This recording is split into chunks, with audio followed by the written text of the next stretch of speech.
You have referred to speech language pathologists being the gatekeepers to special education.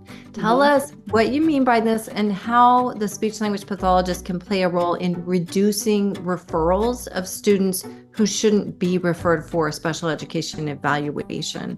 When I talk about being gatekeepers, I think about the pivotal role that the speech language pathologist often plays in determining eligibility, which I think is very different to me than determining disability. So, for example, I understand as gatekeepers, a lot of the times I will hear professionals say, so they met the eligibility criteria. And I said, yes, but did you determine the disability first? Like for me, that's a separate kind of task.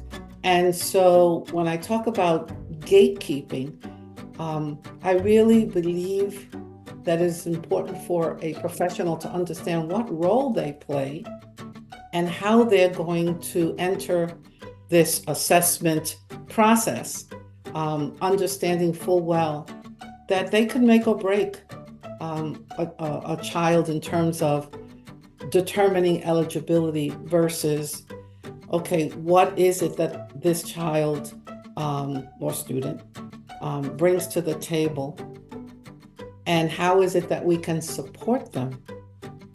Not just always, a label and I think that the other thing is, at least for bilingual children, I always think about, well, it's not just language dominance, it's language proficiency, it's language involvement. So really understanding what the referral is, because sometimes I see that too. They skip right over the referral. And I always say, why am I seeing you?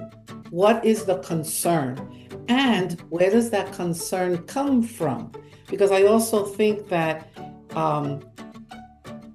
coming from the educational setting versus a family member versus a medical professional, everybody sees somebody through that lens, their lens of, their expertise. So I think it's really important that we understand that when I say gatekeepers, it's really understanding the responsibility you have when you are seeing someone and you are getting ready to determine eligibility.